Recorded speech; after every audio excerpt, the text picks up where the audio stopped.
ஓம் சாந்தி. எல்லோரும் சந்தோஷமாக இருக்கிறீங்களா? சமீபமாக பால்தே நகரன் அவர்கள் மகாராஷ்டிராவில் ஒரு கூட்டம் நடத்தியிருக்கிறார். ஸோ அவங்க அந்த அற்புதம் செய்கிறாருன்ட்டு நிறைய விஷயங்கள் பண்ணுவாங்க. முடவர்கள் நடக்கிறார்கள், காதவர்கள் கேட்கிறார்கள். இந்த மாதிரி நான் சின்ன வயசுலேருந்து இந்த மாதிரி கூட்டங்கள் நிறையா நடக்கும். இப்போ அந்தளவுக்கு தமிழ்நாட்டில் குறைஞ்சிருக்குது. பட் மகாராஷ்டிராவில் இது நடந்துருக்குது.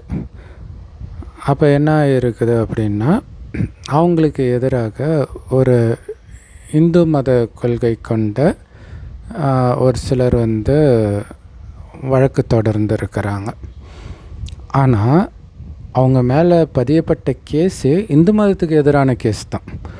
இந்து மதத்தில் அந்த பிளாக் மேஜிக் பண்ணக்கூடாது, அந்த அகோரிகள் போல் இருக்கக்கூடாதுன்றத இப்போ இவங்க பண்ணுற அற்புதமும் அந்த பிளாக் மேஜிக் அந்த லிஸ்ட்டில் வர்றதுனால அந்த கேஸ் போட்டிருக்கிறாங்க. ஸோ அப்படி ஒரு கேஸ் அங்கே அப்படி ஒரு சட்டம் இருக்குது மகாராஷ்டிராவில். ஸோ அது தெரியாமல் இவங்க போனதுனால இவங்க மேலே அந்த கேஸ் பதியப்பட்டிருக்கு. ஸோ இதை நிறைய பேர் அப்போ அற்புதங்களே நடக்கூடாதுன்னா இப்போ கடவுளே நம்பக்கூடாது, ஏன்னா கடவுளே கண்ணுக்கு தெரியாத சக்தி தானே அப்படின்ட்டு போதகர் அகத்தியன் அவர்கள் கூட பேசியிருந்தாங்க. குறிப்பாக ஆர்சி சபையை சார்ந்தவர்கள் இந்த அற்புதம் இதெல்லாம் பண்ண மாட்டாங்க.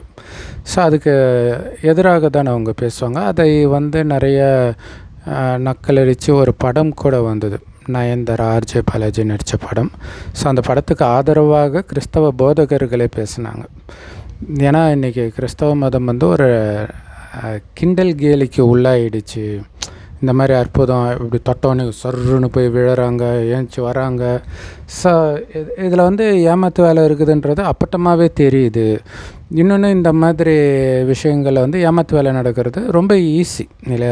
காதலா படத்தில் ஏதோ ஒரு இந்து மதத்தில் நடத்தின மாதிரி அவர் கமல் காட்டினதே கிறிஸ்தவ மதத்தில் நடக்கிறது தான் அந்த அற்புதம்.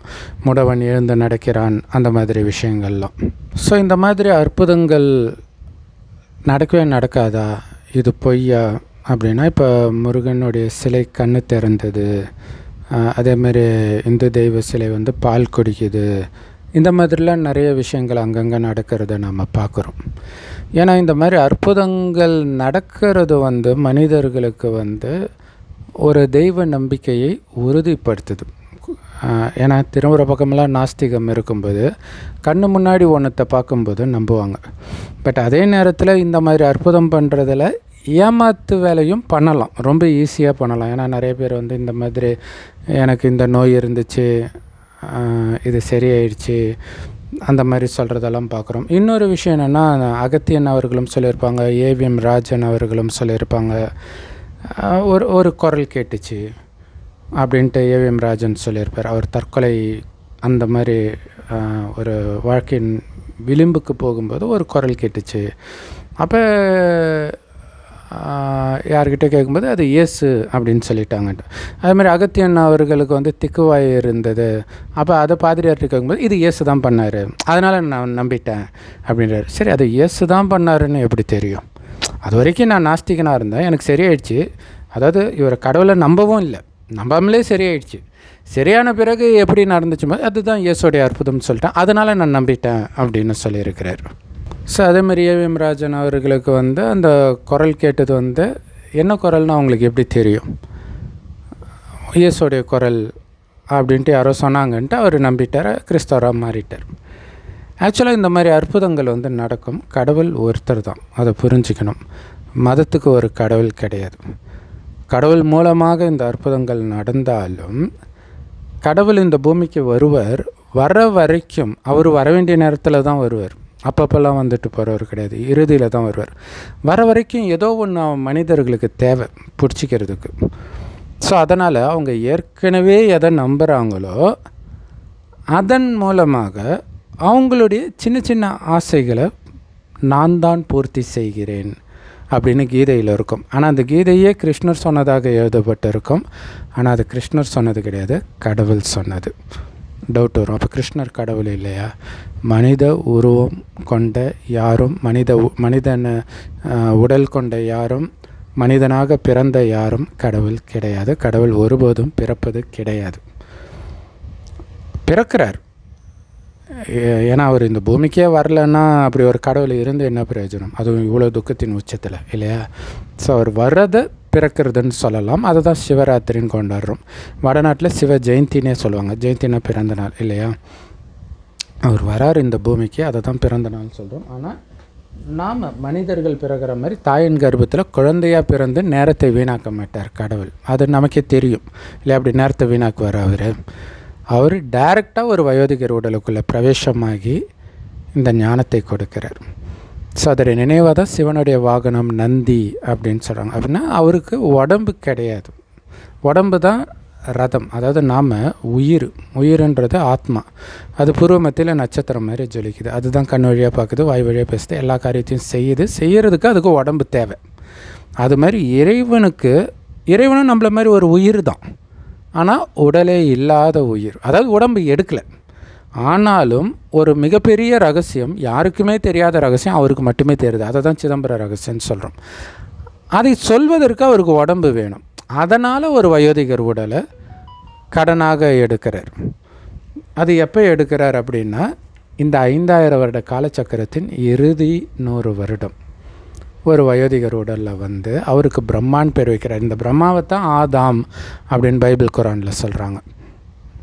அவர் உடம்பு மூலமாக இந்த ஞானத்தை கொடுக்கிறார். என்ன ஞானத்தை கொடுக்கிறார் அப்படின்னா, இந்த பூமி ஆரம்பத்தில் சொர்க்கமாக தான் இருந்துச்சு முதல் 2500 வருடம்.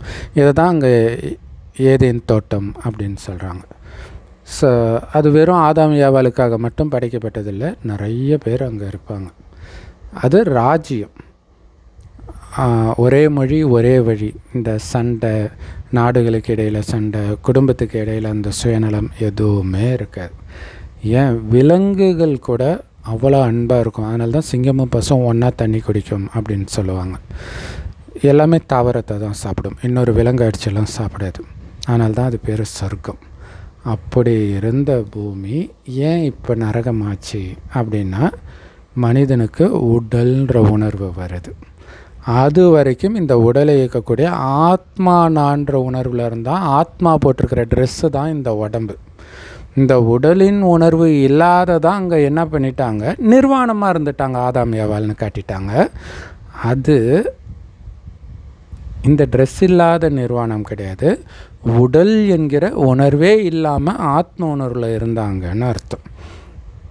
அப்படி இருந்தவர்கள் 2500 வருடம் கழிச்சு கொஞ்சம் கொஞ்சமாக உடல் உணர்வு வரும்போது தான் காமம், கோபம், பற்று, பேராசை, அகங்காரம் போன்ற அசுர குணங்களுக்கு அடிமையாகிறாங்க.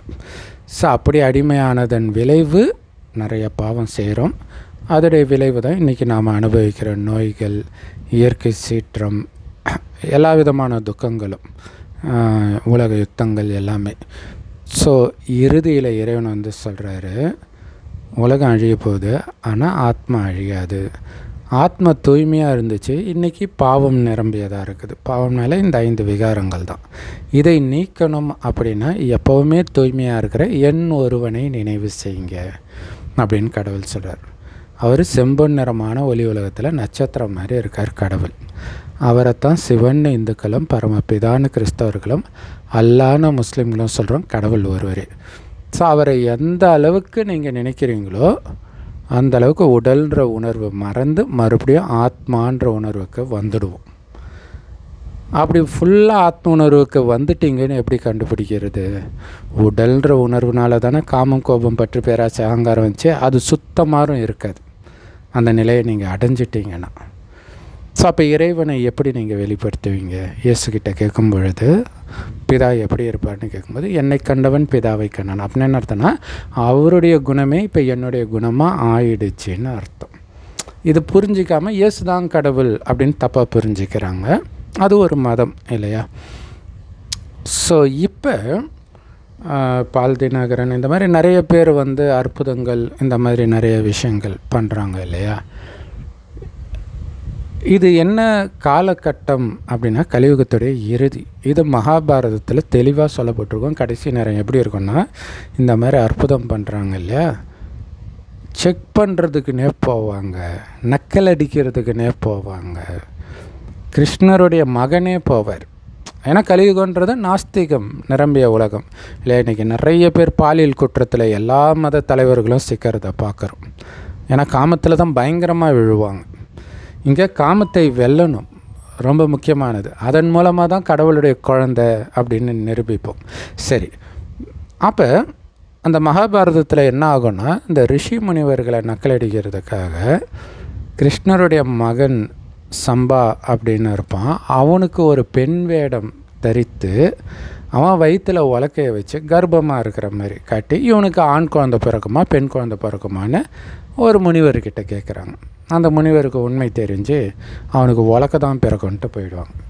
பார்த்தா நிஜமாலே உலக்கை வெளிப்பட்டு அந்த உலக்கையை கடலில் போட்டு அது அரைச்சி போடுவாங்க. அதாவது இந்த உலக்கையினாலே நீங்கள் அழிவீங்க உங்கள் இனமே அப்படின்னு சாபமும் இட்டுருவார்.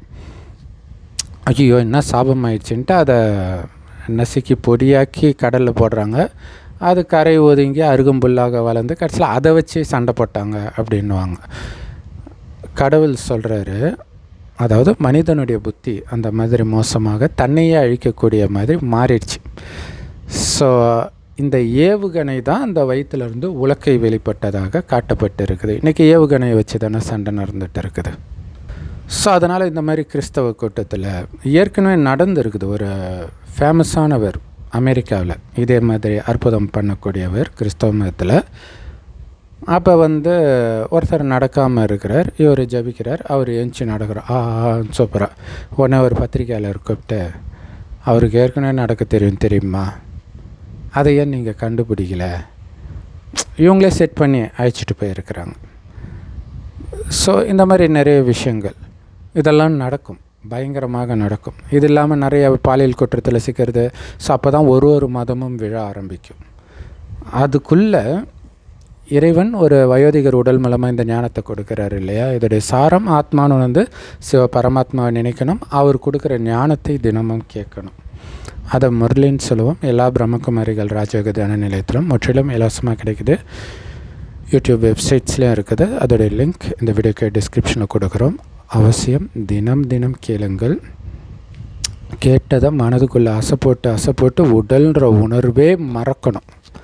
ஏன்னா உடல்ன்ற உணர்வுனால் உந்தப்பட்டு செய்த பாவத்தின் விளைவு தான் சொர்க்கத்தின் அதிபதியாக இருந்த நாம் அனைத்தையும் இழந்திருக்கிறோம். இது பைபிள்லேயும் இருக்கும், விண்ணுக்கும் மண்ணுக்கும் முன்னே அதிபதி ஆக்கினேன்ட்டு.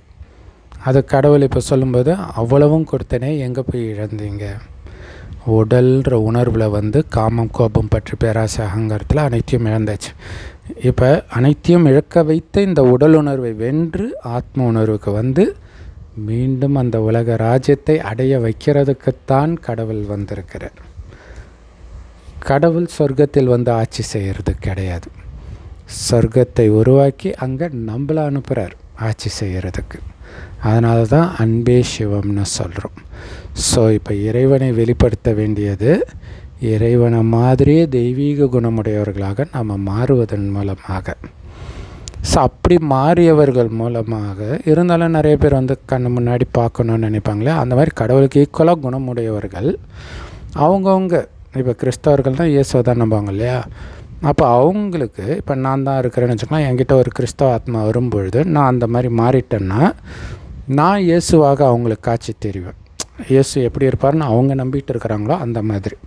ஒரு ஆஞ்சநேயர் பக்தர் வந்தால் நான் ஆஞ்சநேயராக காட்சி தெரிவேன். இது நான் பண்ணுறதில்ல, கடவுள் பண்ணுறது. இதைத்தான் மகன் பிதாவை வெளிப்படுத்தினான், பிதா மகனை வெளிப்படுத்தினார் அப்படின்னு பைபிளில் கூட இருக்கும் இல்லையா. இப்படி தான் கடவுள் இருக்கிறாருன்றதை அவருடைய குணஸ்வரூபமாக நீங்கள் மாறும்பொழுது இது என்னுடைய குழந்தைன்றதை அவர் காட்சி காட்டி வெளிப்படுத்துகிறார். இது இவனே என்னுடைய பரிசுத்த குமாரன் அப்படின்னு சத்தம் கேட்குற மாதிரி பைபிளில் காட்டியிருப்பாங்க. மேபி அந்த மாதிரி சவுண்டு கூட கேட்கலாம். ஏன்னா ஆக்சுவலாக நானும் நாஸ்திகனாக இருந்தேன். அப்போ முதல்ல தியானத்தின் மீது ஆர்வம் வருது, ஆனால் கடவுள் நம்பிக்கை இல்லை. அப்போ அந்த ஓஷோ புக்கெல்லாம் படிச்சுட்டு நானும் சும்மா எனக்கு தெரிஞ்ச மாதிரி மைண்டை மட்டும் கண்ட்ரோல் பண்ணுறேன். அப்போ எங்கள் அம்மா சரவணா அப்படின்னு கூப்பிட்ற சவுண்டு கேட்குது. ஆனால் எங்கள் அம்மா அங்கே கிடையாது. அங்கேருந்து ஒரு 2 கிலோமீட்டருக்கு அண்ணாண்ட வேறு ஒரு வீட்டில் இருக்கிறாங்க. அம்மான்ட்டு நான் ஏந்திரிக்கிறேன். அந்த தூக்கத்துக்கும் அந்த இதுக்கும் நடுவுப்பட்ட ஸ்டேஜில் இது மாதிரி 2-3 தடவை சவுண்டு கேட்டுச்சு, வெவ்வேறு சவுண்டு. ஸோ இதை ஏன் சொல்கிறேன்னா, இது கடவுள் கிடையாது. அதுதான் விஷயம். ஆனால் இதெல்லாம் வந்து அப்பயும் கடவுள் மேலே நம்பிக்கை வரல, தியானத்தின் மீது ஃபஸ்ட்டு நம்பிக்கை வந்தது. அப்புறம் தியானத்தை தேடி போகும்போது பிரம்மகுமாரிகள் ராஜயோக தியான நிலையத்துக்கு போகிறேன். அப்புறம் கொஞ்சம் நேரம் கழித்து தான் தெரியுது, இதை கடவுள் தான் நடத்துகிறாரு, இதை கடவுளுடைய நேரடி ஞானத்தை தான் அங்கே கேட்குறோம் அப்படின்ட்டு. ஸோ அதே ஞானத்தை நீங்களும் கேட்டு சொர்க்கத்திற்கு வருவதற்கான முயற்சி செய்யுங்கள். மற்றபடி அற்புதம் ஓகே, இதுவரைக்கும் எந்த நம்பிக்கையும் இல்லாத பொழுது உங்களை பிடிச்சி வச்சுருந்தது. ஆனால் இப்போ கடவுள் வந்துட்டார் உலக ராஜ்யத்தை கொடுப்பதற்காக. ஸோ அற்புதத்துக்கு பின்னாடி மட்டும் போய் கடவுளை விட்டுறாதீங்க. ஏன்னா கடவுள் பண்ணுற மிகப்பெரிய அற்புதம் அனைத்தையும் இழந்து பிச்சைக்கார நிலைமையில் நாம் இன்றைக்கி இருக்கிறோம் இல்லையா. கேஸு கட்டானாலே நம்ம நிலைமை போச்சு, கரண்ட்டு போச்சுன்னா இன்னும் காலி. இதெல்லாம் ஒன்று ஒன்றா கட்டாக போகுது. அப்போ பிச்சைக்காரன் தானே எல்லோரும். கோடி ரூபாய் இருந்தாலும் ஒரு கை சாப்பாடு கிடைக்காத நிலை வருன்றார். ஆனால் அப்படிப்பட்ட நாம தான் உலகத்தின் அதிபதி ஆக போகிறோம். அளவற்ற செல்வம் இருக்கும், தங்க செங்கற்களால் கட்டப்பட்ட மாட மாளிகை, எந்த விதமான பிரச்சனையும் இருக்க போகிறதில்ல அடுத்த 2500 வருடம். அந்த மாதிரி சொர்க்க ராஜ்யத்தை அடையிறது தான் நம்மளுடைய லட்சியமாக இருக்கணும். ஸோ மனிதர்கள் உருவாக்கிய மதங்கள் நம்மளை சரியான வழி நடத்தாது. அது ஏன்னா அந்த மதங்களெல்லாம் பிடிச்சி கீழ் நோக்கி தானே வந்தோம்.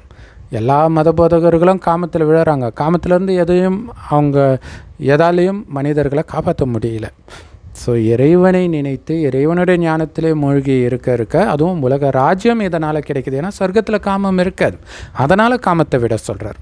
சொர்க்கத்தில் யாரும் கரிமீன் சாப்பிட மாட்டாங்க, சிங்கம் புலியே சாப்பிடாது. அப்போ அதுக்காக கரிமீனை விட சொல்கிறார். அந்த குணம் இப்போ இங்கே வரணும். ஸோ அதுக்கு ஆத்மான்னு உணர்ந்து ஒருவர் ஆத்மான்னு பாருங்கள், சகோதர ஆத்மான்னு பாருங்கள். உடம்பு நினச்சா தானே ஆண் பெண் காம உணர்வுலாம் வர்றதுக்கு. ஸோ அதிலிருந்து விடுபடணும். ஒரு சிவத்தந்தையுடைய குழந்தை தான் எல்லோரும்னா எல்லோரும் சகோதரன் சகோதரி தானே. இதுதான் அங்கே ஆதாமுடைய குழந்தைகள் சகோதரன் சகோதரி. அவங்களுக்கு இடையில் எப்படி காமம் வந்திருக்கும், எப்படி அடுத்த ஜென்ரேஷன் வந்திருக்கும் அப்படின்னு கேட்டால் கடவுள் அப்போ அனுமதிச்சார்னு அவங்க கிறிஸ்தவர்கள். பாவம் அவங்களுக்கு தெரியல. விபச்சாரத்தை அவ்வளோ திட்டுற கடவுள் அண்ணன் தங்கச்சிக்குள்ளே காமத்தை அனுமதிப்பாரா? இன்னொன்று அப்பா மகளுக்கு இடையிலும் கடவுள் காமத்தை அனுமதிச்சார்னு வரும். ஸோ இப்படியெல்லாம் நிஜத்தில் நடக்கலை. அந்த மாதிரி காலகட்டம் இது இல்லையா. அப்பாவே மகளை ரேப் பண்ணுறதை பார்க்குறோம், அல்லது அப்பா மகள் வயது உள்ளவர்களுக்கு இடையில் காமம் வர்றதை பார்க்குறோம். அந்தளவுக்கு மோசமான உலகத்தில் இறைவன் வந்து நம்மளை சகோதரன் சகோதரியாக மாற்றி காமம்னா என்னென்னே தெரியாத உலகத்தை படிக்கிறார். ஏன்னா இன்றைக்கி உலகத்தில் மிகப்பெரிய பிரச்சனை பாலியல் குற்றம் தான். அது இல்லாத உலகம். அங்கே குழந்தையே எப்படி பிறக்குன்னா கணவனும் மனைவியும் நமக்கு ஒரு வாரிசு வேணும்னு நினைக்கும் போது மனைவி கர்ப்பமாவலை தவிர காமத்தினால் கிடையாது. அதனால தான் இயேசு கூட குழந்தை மாதிரி பரிசுத்தமாகாமல் சொர்க்கத்துக்கு போக முடியாது அப்படின்னு சொல்லியிருப்பார். ஸோ இறைவனை பிடிக்க வேண்டிய நேரத்தில் மனிதர்களின் அற்புதத்தின் பின்னாடி போய் ஏமாந்துடாதீங்க. ஸோ ஒரு விதத்தில் அதுபோல் சட்டம் கூட நல்லது தான். கடவுளின் பக்கம் உங்களை திசை திருப்பும். ஓம் சாந்தி. தேங்க்ஸ் ஃபார் வாட்சிங்.